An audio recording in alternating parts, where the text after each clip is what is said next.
Golding's Lord of the Flies. It kind of tricks you at first, right? You think you're getting a classic adventure story, boys on a beautiful island. But what it really is a chilling look at what happens when the thin veneer of civilization gets stripped away. So imagine this. A plane crashes, and a bunch of British schoolboys find themselves on a perfect tropical island. No adults, no rules. It sounds like a dream come true. But Golding immediately flips that idea on its head and asks a really terrifying question. What happens to people when there's nobody there to tell them what to do?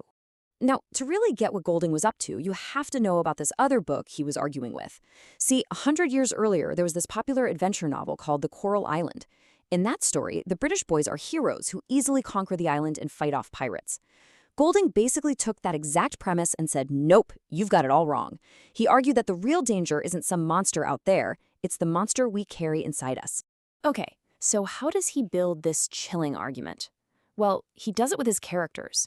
These kids aren't just kids. They are living, breathing symbols for the different forces that are always at war inside our own minds and inside our societies.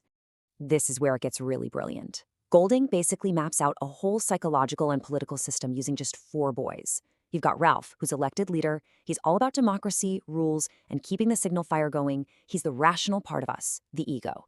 Then you have Jack. He couldn't care less about rules. He just wants to hunt and have power. He's that primal, instinctual part of us, the id. And poor Piggy, with his glasses and his intellect, he's the voice of reason and science, the superego. And then there's Simon. He's kind of the wild card, the mystic who has this deeper, spiritual understanding of what's really going on.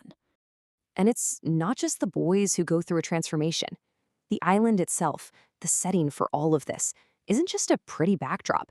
It's almost like a character in its own right, and it physically changes to reflect the chaos and darkness growing inside the boys. You know, when they first arrive, the island is literally paradise. It's an Eden. It's a place for adventure, for play. Life is so good that they don't even need to think about hope, because there's nothing to worry about.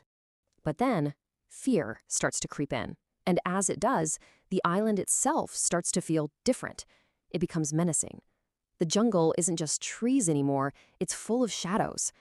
And that physical darkness becomes a perfect mirror for the fear and paranoia that's taking over their minds. And this, well, this is where it all ends up.